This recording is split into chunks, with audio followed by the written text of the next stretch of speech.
본 프로그램에서 제공하는 모든 정보는 투자 판단의 참고 자료일 뿐 결과에 대한 책임은 투자자 개인에게 있습니다. 안녕하세요. 금요일 특징주를 잡아라의 김유미입니다. 어제 코스피 시장 개인과 기관의 매도세 2060선 보합세로 마무리를 했습니다.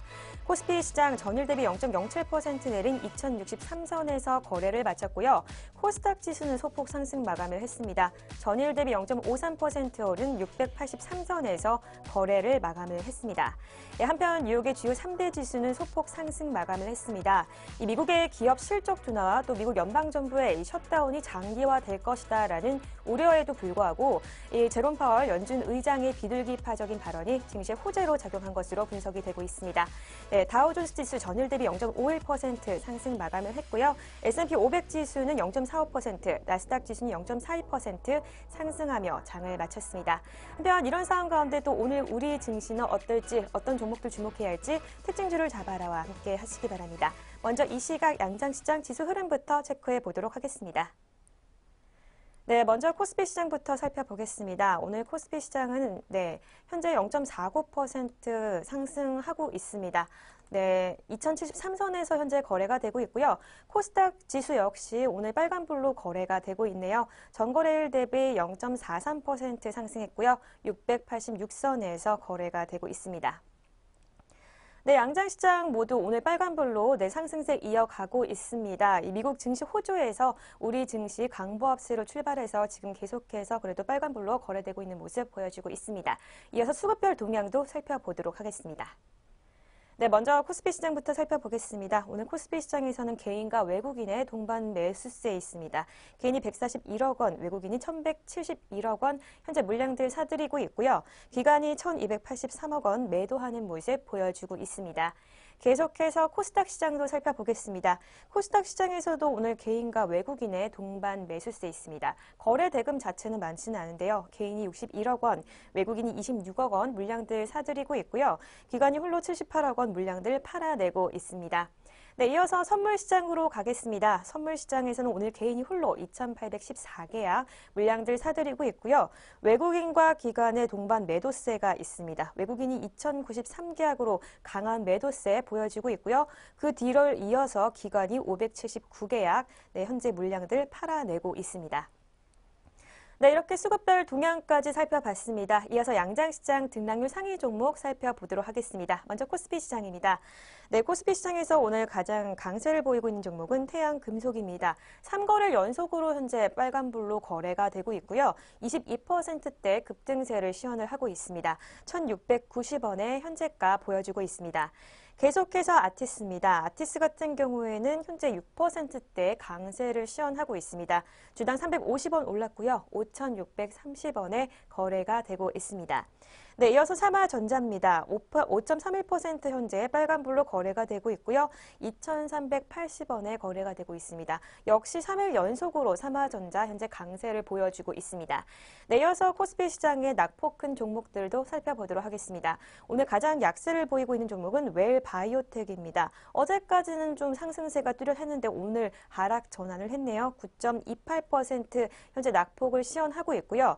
4,890원에 거래가 되고 있습니다.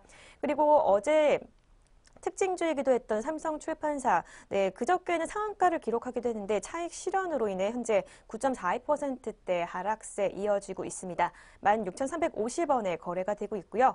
이어서 동부제철까지 보겠습니다. 6.67%대 하락세 이어지고 있고요. 11,200원에 거래가 되고 있습니다. 이어서 코스닥 시장으로 가겠습니다. 오늘 코스닥 시장에서 가장 상승폭이 컸던 종목, 덱스터입니다. 현재 1,490원 올랐네요. 28% 거의 상한가 기록에 근접을 했고요. 6,630원에 거래가 되고 있습니다. 계속해서 캔서로 보겠습니다. 17%대의 강세를 시현하고 있고요. 주당 1,100원 상승했습니다. 7,290원에 거래가 되고 있습니다. 마지막으로 HCT까지 보겠습니다. 1,600원에 거래가 되고 있고요. 16%대 급등세 시현하고 있습니다. 이어서 코스닥 시장의 낙폭 큰 종목들도 살펴보겠습니다. 오늘 가장 큰 약세를 시현하고 있는 종목 스타플렉스입니다. 현재 750원 떨어졌고요. 12%대 낙폭을 시현을 하고 있습니다. 5,150원에 파란불로 현재 거래가 되고 있습니다. 네, 이어서 중앙 리빙테크입니다. 현재 11%대 파란불로 거래가 되고 있고요. 1,085원에 현재 거래가 이어지고 있습니다. 마지막으로 넥스트 리밍까지 보겠습니다. 8%대 낙폭을 시현하고 있고요. 주당 265원 떨어졌습니다. 2,870원에 현재가 보여지고 있습니다. 네, 이렇게 양장시장 등락률 상위 종목까지 살펴봤습니다. 이어서 아시아 증시 짚어보도록 하겠습니다. 어제인 10일 아시아 주요 증시는 홍콩을 제외하고는 대부분 하락세를 보였습니다. 일본 니케이 지수 같은 경우에는 엔화 강세에 따른 이 차익 실현으로 전일 종가보다 1.9% 하락세가 이어졌고요. 중국 증시는 이 경제지표 둔화 속에 일제히 약세로 마감을 했습니다. 이 12월 중국 소비자 물가지수와 생산자 물가지수가 상승률이 둔화됐다라고 분석이 되고 있는데요. 상하이 종합지수 전일 종가보다 0.36% 하락하며 약세로 마감을 했고요. 마지막으로 대만 각권지수는 0.18% 하락하며 약세로 마무리를 했습니다. 그렇다면 이 시각 주요 아시아 증시 짚어보도록 하겠습니다. 네, 먼저 일본 니케이 지수부터 짚어보겠습니다. 오늘 일본 니케이 지수는 그래도 조금 반등세를 보여주고 있습니다. 0.92% 상승했고요. 23,348엔에 거래가 되고 있습니다. 이어서 상하이 종합지수도 살펴보겠습니다. 네, 현재 상하이 종합지수는 1.2% 하락세 이어지고 있습니다. 네, 22,654선에서 거래가 되고 있습니다. 마지막으로 대만 각권지수까지 짚어보겠습니다. 대만 각권지수는 0.34% 현재 강보합세 에서 움직이고 있고요. 9,758포인트에 현재가 지나고 있습니다. 네, 이렇게 오전장 아시아 증시까지 짚어봤습니다. 저는 이슈엔 종목으로 돌아오도록 하겠습니다.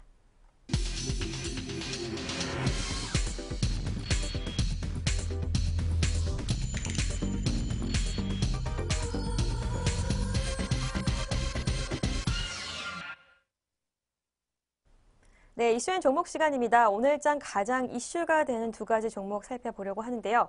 그 전에 저희가 제공하는 정보는 투자 판단의 참고 자료일 뿐 결과에 대한 책임은 본인에게 있다는 점 먼저 알려드리도록 하겠습니다.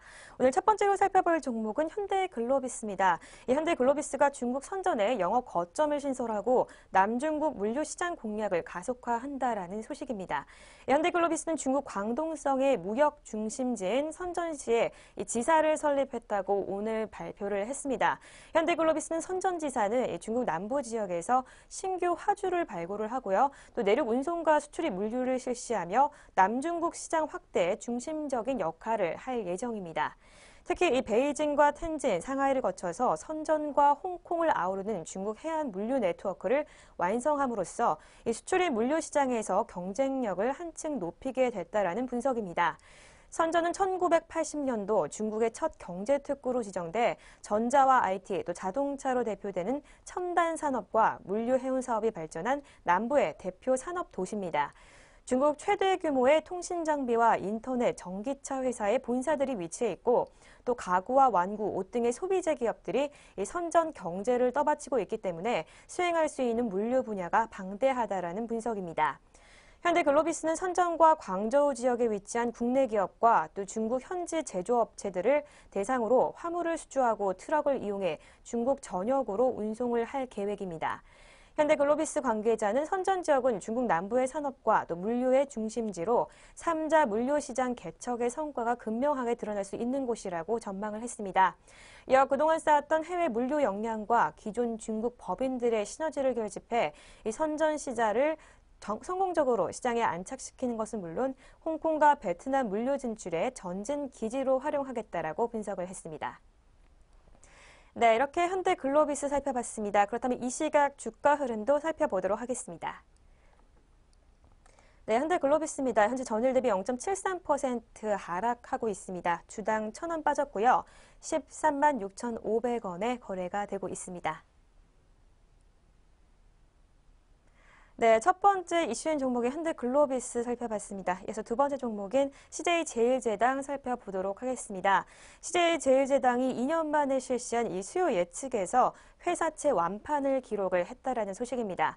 이 모집액 대비 2.5배에 달하는 1조 4,800억 원의 매수 주문을 확보를 했는데요. 이 기관 수요를 고려해서 최대 7천억 원으로 증액 발행을 현재 검토를 하고 있습니다. 3년물과 5년물에 2천억 원, 그리고 7년물과 10년물에 1천억 원씩 배정이 됐는데요. NH투자증권과 신한금융투자, 또 하나투자증권이 채권 발행 업무를 공동으로 맡았습니다. CJ제일제당이 공모채를 발행하는 것은 2년 만입니다. 2017년에는 차안과 운영자금 마련 목적으로 4천억 원어치를 공모채를 찍었는데요. 당시 수요 예측에서도 7,500억 원의 주문이 들어와 무난하게 투자자 모집에 성공을 한 바 있습니다. CJ제일제당은 이번에 조달한 자금은 회사채 차환과 인수합병대금으로 활용할 예정입니다. 또 내달 26일 2,100억 원 규모의 이 공모 회사채를 만기를 앞두고 있는데요. CJ제일제당은 공모채 차환에 1,000억 원을 투입할 계획으로 알려졌습니다. 또 나머지 자금은 미국 냉동식품 제조업체인 시완즈 컴퍼니 지분 인수 대금으로 사용을 할 계획입니다. 또 여기에 필요한 자금은 총 2조 882억 원으로 CJ제일제당은 인수금융을 활용해서 5,663억 원의 금액을 조달할 예정입니다. 네, 이렇게 두 번째 이슈인 종목인 CJ제일제당 살펴봤습니다. 그렇다면 주가 흐름도 살펴보도록 하겠습니다. 네, CJ제일제당입니다. 현재 전일 대비 0.3% 약보합권에서 움직이고 있습니다. 33만 6천 원의 현재가 보여주고 있습니다. 네, 이렇게 두 가지 이슈인 종목 살펴봤습니다. 이어서 오전장 눈에 띄는 특징주들 살펴보도록 하겠습니다. 오늘 첫 번째로 가장 눈에 띄었던 특징주는 슈픽앤코리아입니다. 슈픽앤코리아가 세계 최초로 스마트폰 무선 충전 기술을 도입할 것으로 전해지면서 오늘 장 초반부터 급등세를 보여주고 있습니다. 슈픽앤코리아는 지난 10일, 현지 시각으로 지난 10일이죠. 미국 라스베가스에서 열린 2019년도 CES에서 오시아와 공동 프레스를 열고 세계 최초로 무선 충전 스마트폰 케이스를 출시를 한다라고 발표를 했습니다. 그렇다면 이 시각 주가 흐름 살펴보도록 하겠습니다. 네, 슈픽앤코리아입니다. 현재 0.5%대 상승세 유지를 하고 있습니다. 300원 올랐고요. 6만 400원에 거래가 되고 있습니다. 회사는 파트너십 체결을 통해 오시아가 보유한 무선 전력 전송 기술 라이센스를 취득을 했습니다. 슈픽앤코리아는 향후 자체 브랜드 슈픽앤 스마트폰 케이스에 코타 기술을 적용할 계획입니다. 네, 두 번째로 살펴볼 특징주는 GS 리테일입니다. GS 리테일이 올해 구조적으로 업계 점유율을 확대할 것이라는 전망이 제시되자 장 초반부터 상승세를 보여주고 있습니다. 증권연구원은 이 GS 리테일은 가맹점 이익 배분율이 8%포인트 올린 신가맹점을 개발하고 있고 또 자율 규약을 통한 출점, 또 최저 수익 보장 2년을 확대 등으로 이 내용이 담긴 가맹점 상생안을 지난해 12월 발표를 했다고 전했습니다. 이런 전략적인 변화는 점유율 확대에 도움이 될 것이라고 분석을 내놨는데요. 그렇다면 이 시각 GS 리테일의 주가 흐름을 살펴보도록 하겠습니다. 네, GS 리테일입니다. 현재 전일 대비 3%대 상승세 시연을 하고 있습니다. 1,100원 오른 36,950원에 거래가 되고 있습니다. 연구원은 지난해 4분기 연결 기준 매출액이 2조 1,488억 원, 또 영업이익이 321억 원으로 예상된다고 분석을 했습니다. 이어 편의점 점포 순증은 약 140여 개로 파악되고 기존 점포 성장률은 3%로 전망한다라고 분석을 했습니다. 네, 세 번째로 살펴볼 특징주 롯데푸드입니다. IBK 투자증권은 롯데푸드에 대해 4분기 실적 악화가 예상된다라는 분석을 내놨습니다. IBK 투자증권에 따르면 지난 4분기 롯데의 매출액과 영업이익은 각각 3,997억 원, 또 44억 원으로 컨센서스를 하회할 전망이라고 분석을 했습니다. 그렇다면 이 시각 주가 흐름 살펴보도록 하겠습니다. 네, 롯데푸드입니다. 현재 전일 대비 0.8% 하락세 이어지고 있습니다. 주당 6,000원 떨어졌고요. 67만 7천원에 거래가 되고 있습니다. 증권업계 연구원은 유지식품 부문을 비롯한 전 사업 부문 실적이 부진할 것이라고 분석을 했습니다. 여기에 국내외 조제 분유 판매 부진과 또 유가공 프로모션 확대가 부담으로 작용한 것으로 보인다라고 언급을 했는데요. 연구원은 올해 매출액은 1조 8,661억 원, 또 영업이익은 763억 원이라고 전했습니다.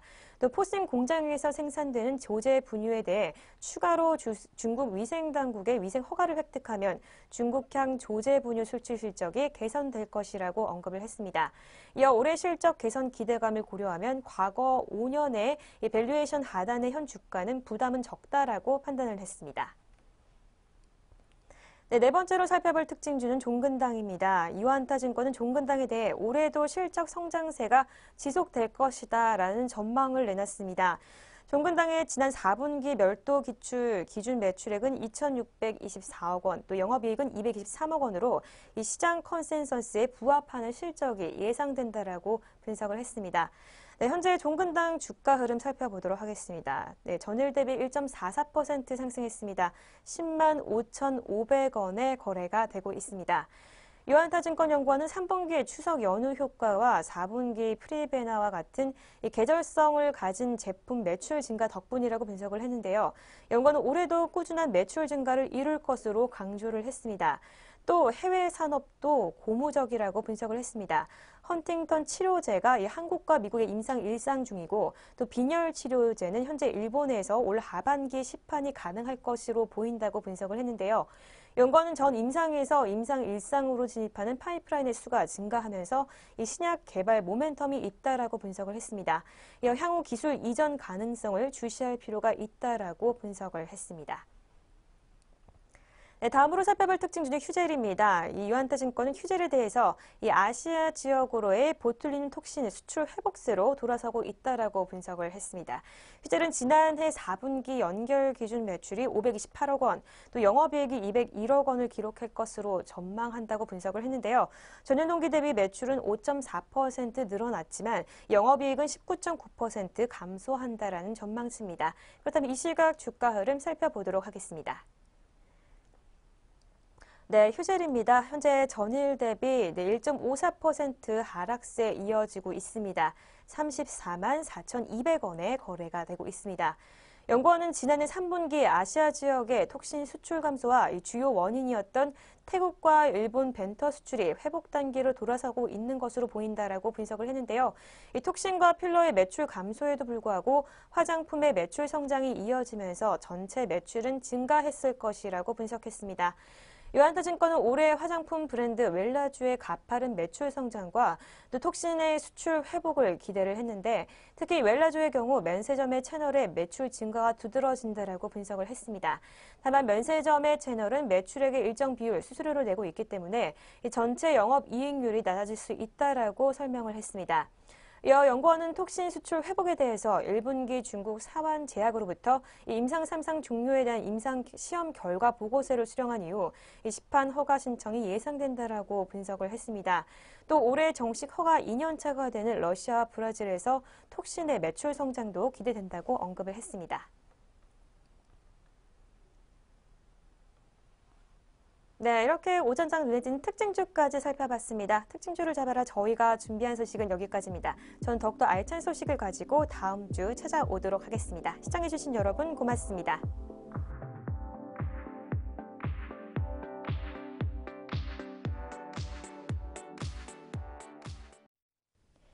본 프로그램에서 제공하는 모든 정보는 투자 판단의 참고 자료일 뿐 결과에 대한 책임은 투자자 개인에게 있습니다.